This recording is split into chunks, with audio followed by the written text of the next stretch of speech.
Okay, for the last little bit for here, I'm gonna get rid of that bonus, the nested logic. So I'm just gonna take that out. So we're back to where we were before. So I can just delete this and get rid of the here. So I've gotten rid of that one just to keep it consistent with what's in the lecture notes, and I drag that across. And there we go. Now my numbers are going to be a little screwy relative to, because I'm not sure where the problem. I might have a problem in my calculation. I'm not sure, so be mindful. Um, I'll try and confirm where my issues are, if it's my issue. I don't think it is. Okay, so I can easily zoom in and out. You know how to do that. So there we go. So that's pretty straightforward.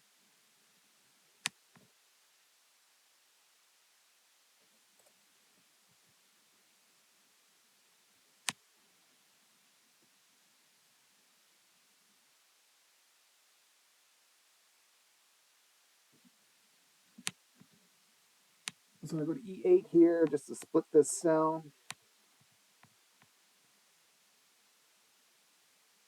and I go to the View tab and split.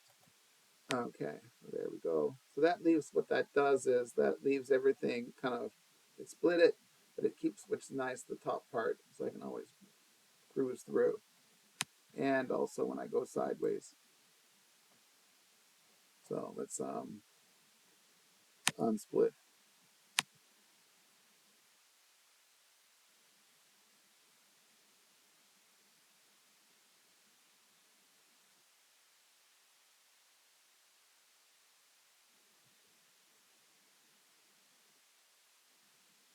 Oh, freezing panes is really handy. So I can freeze what cells. What I want to do is I want to make sure that when I scroll down, see how I lose the column, like I lose my column headers. So I want to freeze it, and if I go too far this way, let's zoom it out a bit. So if I have it zoomed out, I start to lose. These things disappear off the screen. I can freeze it. So if I um, click on it, because I want to freeze column A, and then I want to freeze for columns rows 1, 2, and 3. So if I put that in my V here, and I go to my view, I want to freeze panes.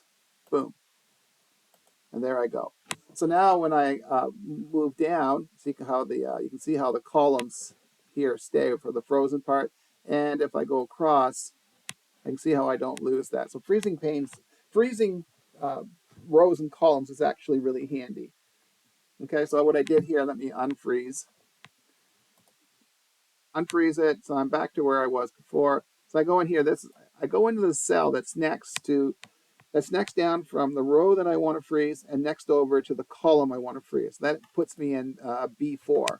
And then if I freeze, I can just freeze that, and away I go. So even if I make it bigger, um, I can drift around, which is really nice. It's not perfect. As you can see, my title gets messed up. Okay, so let's unfreeze. Let's get this down. Okay. So we're talking about just the final piece to talk about is the what if analysis, decision making tool in which changing input values recalculate formulas in order to predict possible outcomes. Formulas dependent on the assumptions are in here, right? So these are my drivers in here. So I didn't have the right color here. So let's just fix that. There we go. Looking mighty fine. Okay.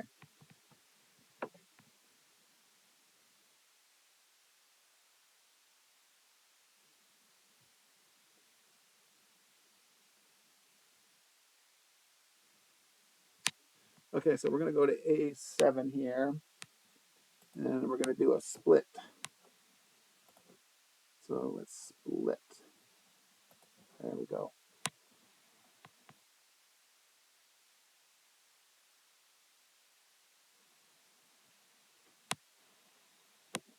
So I want row 9. There we go.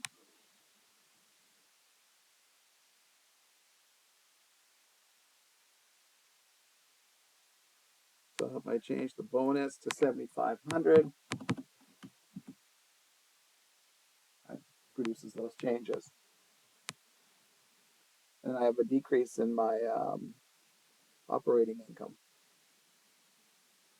So I'm kind of like testing, what if I change the bonus, this is what happens to my numbers. Now, if I select H6 here, and I can pick the, so if I'm in data, my what if analysis, I want to goal seek.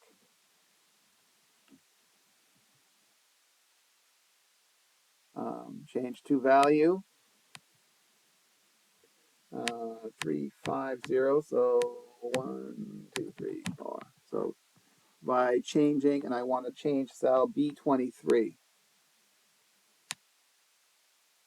site rental. Okay.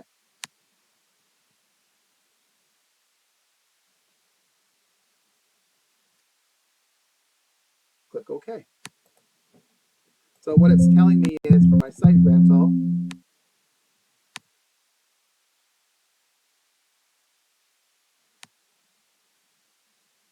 my percentage would be a little off from 7.46%.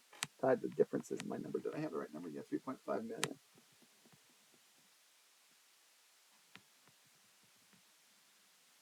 And then I can just cancel, and it'll go back to my original 10%.